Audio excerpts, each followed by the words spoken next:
네, 안녕하세요. 어, 오늘 뭐 시장이 상당히 어려웠죠. 그리고 뭐 수급도 좀 그렇고, 그 다음에 하락률 같은 경우에도 뭐 코스피 같은 경우는 1.5지만 코스닥은 거의 한 3% 정도 된 것 같은데, 뭐 사실은 이제 거의 상승보다는 거의 뭐 하락 종목에 여기 보시다시피 이렇게 하락 종목에 다 모여있기 때문에 크게 이제 상승을 해서 일단 돈을 벌었다라 하시는 분들은 거의 없을 거라는 생각이 좀 들고요. 일단 뭐 대부분이 가지고 있는 주식들이 다 하락했기 때문에, 그래서 어떻게 보면 지금 오늘 사실은 이 시장 자체가 참 뭐 수급도 그렇고, 지금 뭐 어제 지난 3일간 거의 뭐 수급이 좋지만은 않아요. 그 다음에 코스닥도 이제 마찬가지고. 그래서 일단 좀 약간 뭐 여러 가지로 쉽지가 않다. 그리고 뭐 추가적으로 뭐 리포트가 뭐 나왔다든가 뭐 이런 부분도 전혀 없기 때문에 뭐 별로 볼 게 없어요, 사실. 근데 이제 제가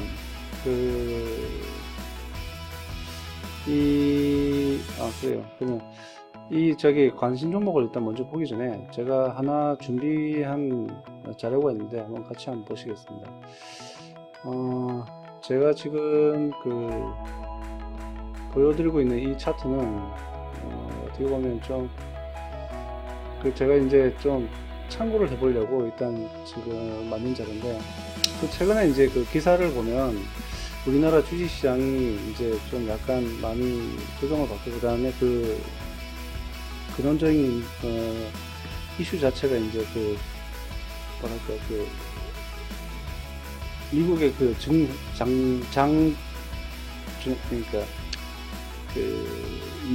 뭐죠?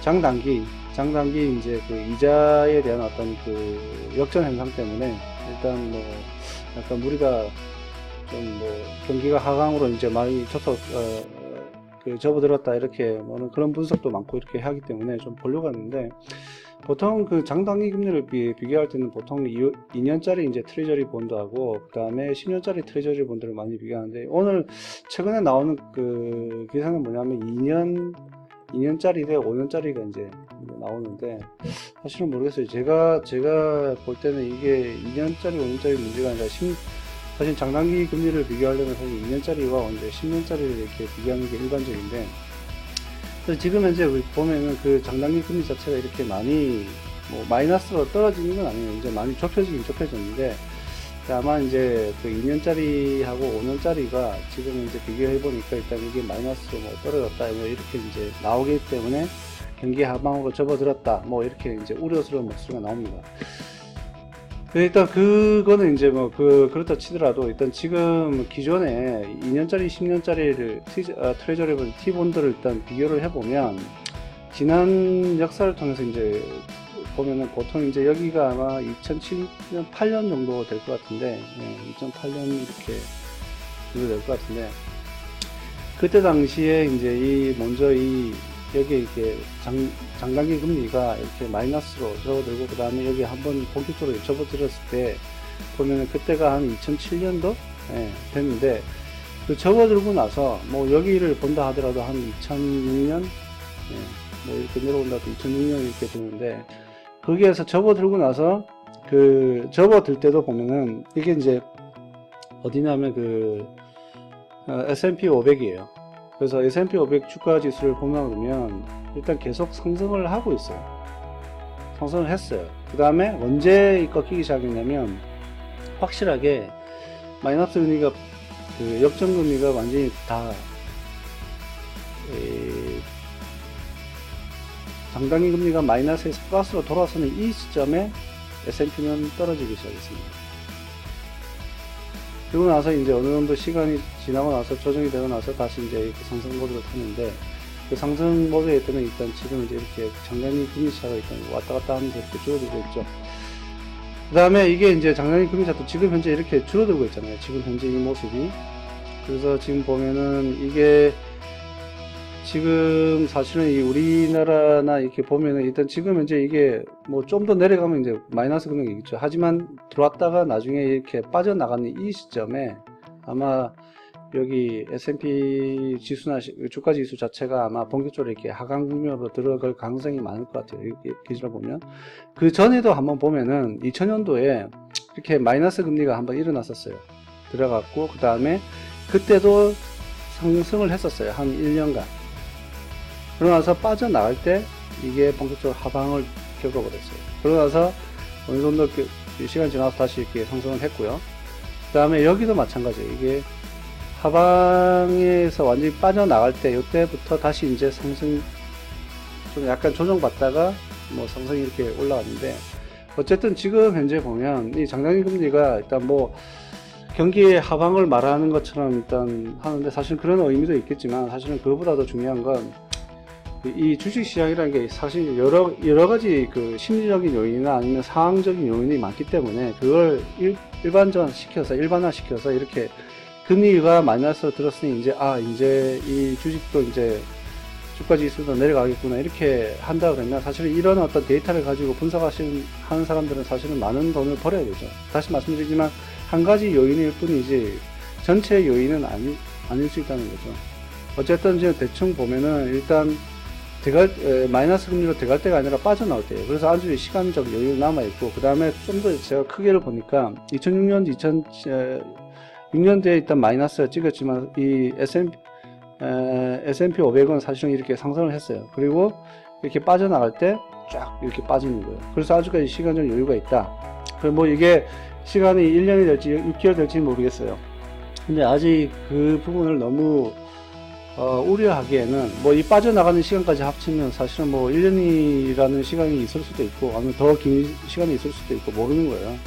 그래서 그걸 좀 우리가 대비를 해야 될 것 같고, 그러면 제가 이 장단기 금리를 바탕으로 일단 다시 한 군데를 더 봤는데, 자 보시면 이게 이제 아까 저희가 10년짜리랑 그 다음에 그 2년짜리랑 이렇게 T본드인데, 우리나라에서 돈이 이제 들어오고 나가고 하는 여러 가지 있겠지만, 지금 여기 이제 보이실지 모르겠지만 제가 한번 보여드릴게요. 여기 뭐라고 나와 있나요? 이게 코스피예요. 코스피 지수. 그래서 이걸 코스피를 한번 대응을 시켜봤어요. 일자별로 똑같이. 여기 이제 잘 보이실지 모르겠지만 이 연도가 같이 이렇게 매칭을 위에라고 시켜놨는데, 그러다 보니까 약간 이게 좀 길이면서 있는데 그건 좀 양해를 뭐 부탁드리고요. 어쨌든 보시면 이게 약간 지금 그 시간적으로 이게 지금 잘 안 맞다 보니까 이게 좀 약간 그런 부분이 있는데, 2010년이면 여기 2010년 좀 더 넓혀 가야 되죠. 이게 아래 위가 지금 그 데이터를 뽑은 데가 지금 다르다 보니까 약간씩 다릅니다. 어쨌든 제가 말씀드리고 싶은 거는 뭐냐면, 여기에 이제 이 90년대는 빼고 2006년, 최근 거를 보면 2006년도에 이렇게 들어갔을 때 사실 이걸 이제 지금 이제 여기로 맞추신다 그러면 여기 2010년이잖아요. 2010년도 요 지표를 맞춰서 한번 보겠습니다. 이렇게 보시면 어때요? 이 마이너스 금리가 들어갔을 때 약간 조정을 했었지만, 다시 이 마이너스 금리, 그러니까 장단기 금리가 마이너스임에도 불구하고 상승을 했었어요. 조정 받다가 다시 상승을 했었어요. 그리고 언제 빠져나갈 때쯤 완전히 피크를 좀 더 찍다가 이제 확 빠져버렸어요. 그때가 언제요? 한 8년, 9년 이렇게 되겠네요. 그렇죠? 그때 빠져 이렇게 나간다는 거죠. 그리고 이때를 한번 맞춰볼게요. 2000년도 좀 다르다 보니까 2000년도를 이렇게 맞춰볼게요. 이렇게 맞췄습니다. 자, 여기 보시면 얘도 이게 좀 아마 이래 될 거예요. 어쨌든 얘가 마이너스 금리를 들어갔을 때는 좀 더 조정을 받고 그 다음에 올라가는 폭이 있다. 그 다음에 완전히 빠져나가는 이 시점, 이 시점부터 본격적으로 하락하기 시작했어요. 그래 뭐냐면 우리나라 이제 코스피 지수도 어느 정도 이 상승이나 하락이 이 마이너스 금리를 들어갔을 때 하락하는 게 아니라 이 빠져나갈 때 이렇게 하락하기 시작했었어요. 그리고 뭐 최근에 이제 아까 제가 보여드렸던 이렇게 보이는데, 어쨌든 지금 현재 여기 있는 이 상태는 아직 마이너스 금리가 10년치하고 2년치가 아직 마이너스 금리가 되지는 않았어요. 마이너스 차이가 되지 않는데 좀 더 기다려 들어갔다가 나중에 빠져나갈 때 그때쯤이면 아마 본격 하락이 있을 텐데 그게 지금 현재로서는 아니다. 아닐 가능성이 많다라고 일단 지금 말씀을 드리고 싶고요. 그 다음에 제가 이제 이 영상을 통해서 한번 이제 몇 번을 말씀드렸는데 이 우리나라 내년도 예산이 슈퍼 예산으로 470조가 물론 5조 정도가 지금 뭐 오늘 깎였다 그러지만 어쨌든 그 어마어마한 규모가 내년도에 사실은 그 국내 쪽에 아마 그 재정을 통해서 국내 경기 부양을 위해서 아마 엄청나게 풀 겁니다. 그렇게 된다 그러면 그래요. 저는 아마 내년도까지도 주식시장 자체는 그렇게 나쁘지 한 번 더 상승 모멘텀이 있지 않을까. 그리고 이제 아시다시피 2020년도인가요? 2020년도에 또 국회의원 선거 있잖아요. 어떨까요? 국회의원 선거 되기 전에 아마 그 집권당인 민주당이나 아니면 야당인 자유한국당에서 경제에 대해서 뭔가 여러 가지 어떤 그 대책이나 뭐 아니면 이런 그 부양을 위해서 뭔가 대책을 내놓지 않을까요? 보통은. 그래서 일단 저는 요번 연도 말부터 해서 내년도까지는 지금 적어도 내년까지는 2019년까지는 좀 두려워하지 말고 좀 대응을 잘 하면서 물론 뭐 이런 어떤 소설들이 틀릴 수도 있고 그 다음에 안 맞을 수도 있겠지만 그래도 여러 가지 이제 지난 과거를 돌아봤을 때 뭐 크게 우려해서 이렇게 도망갈 타임이 아니라 뭐 빠지면 좀 더 대응하고 그 다음에 좀 더 좋은 종목들 그 다음에 이렇게 이제 장이 여러 가지 순환매도 일어나고 그 다음에 이렇게 주도도 바뀌고 있는 이런 시점에 뭔가 그 주도 업종이 어떻게 될지 이렇게 계속 공부하면서 좀 나가는 게 어떨까라는 생각이 들거든요. 이게 이제 지금 현재 이렇게 빠진다고 해서 빠지는 게 아니라 사실 경기가 보통 주식시장이 빠지거나 아니면 급격하게 하락할 때는 누구도 예상 못할 때 빠집니다. 보통 이렇게 누구나 예상하고 누구나 이렇게 안 좋아질 것 같다 안 좋아질 것 같다 이럴 때는 사실은 빠지는 게 아니라 좀 더 버티는 거죠. 왜냐하면 사람들이 버티는 게 아니라 오히려 더 재정 부양이나 아니면 주식시장 부양을 위해서 아마 더 재정 소유도 많이 하고 이러다 보면 오히려 더 상승을 오버슈팅 할 수가 있어요. 근데 이제 했는데도 불구하고 안 될 때 갑작스럽게 빠지는 게 이제 경기도 갑작스럽게 나빠지는 게 그때 오거든요. 이제 좀 이 돈을 풀어가지고 좀 우리가 좀 괜찮게 살겠다라고 싶을 때 아마 그때가 아마 좀 조심해야 되는 그런 시기가 될 겁니다. 그렇다면 지금 현재 너무 이렇게 어려워하거나 부담스러워 할 필요는 없지 않을까라는 생각이 들어요. 아직은 좀 더 대응하고 좀 더 우리가 비중 조절해가면서 포트폴리오 조절해가면서 계속 이렇게 유지해가는 게 맞는 것 같아요. 외국인의 이제 그 수요로 본 어떤 그 부분을 한번 살펴보면 어제보다는 좀 더 다른 종목들이 많이 올랐는데 LG 화학도 그렇고 뭐 좀 약간 보면 화학이나 아니면 증권주 이런 데는 좀 많이 들어오죠. 강원랜드도 뭐 어제부터 계속 들어왔었고 증권주나 SM 이거 참 오늘도 많이 떨어졌는데 일단 파라다이스, 대림산업, 뭐 센트리온도 그렇고 한우시스템도 건설업도 그렇고 지금 이제 여기 오늘 이 주가 중에 올랐던 부분은 거의 많이 없을 겁니다. 왜냐하면 주식 그 지수 자체가 이렇게 내리지면서 거의 다 매도를 때렸는데 사실 이 부분에서 오르기가 쉽지가 않죠. 그 다음에 현대건설 어떻게 보면 JYP 엔터테인먼트 같은 경우에는 지금 이제 오늘도 거의 한 4%대 아닌가요?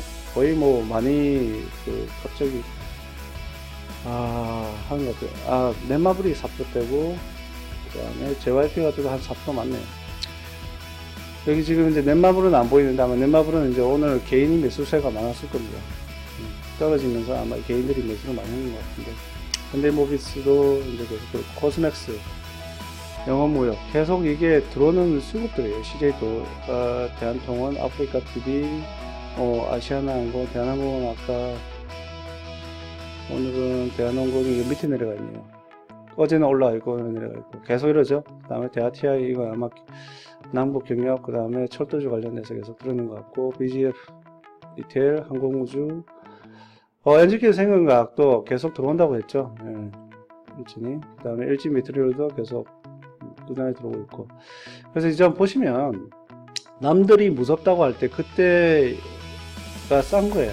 근데 지금 이게 다 싸다고는 제가 말씀드린 게 아니라 이런 관심 종목 중에 정말로 싸고 정말로 차트상도 그렇고 그 다음에 앞으로도 더 나아질 수밖에 없는 그런 기업들이 있다면 분할 매수를 통해서 계속 나가는 게 맞아요. 그게 아니고 이제 지금 야, 이 시장이 무서워서 이제 더 이상 안 되겠다, 이제 손 틀고 나가겠다 이래버리면 글쎄요. 물론 리스크를 뭐 컨트롤 한다는 의미에서는 좀 의미가 있겠지만 이게 주식시장인 게 사실은 또 어떻게 보면은 리스크 없이는 또 돈을 벌 수가 없는 부분이다 보니까 참 쉽지 않은 시장이에요.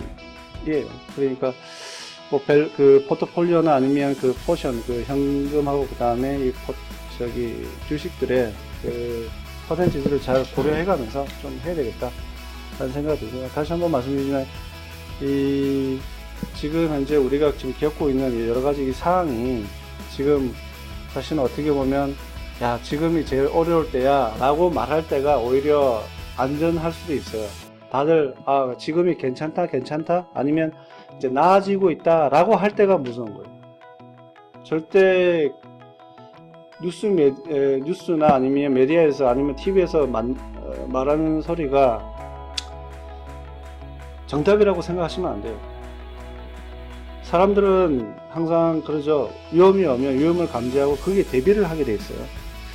근데 대비를 하다가 그게 이제 좀 괜찮아졌다 했는데 약간 마음을 놓을 때 그때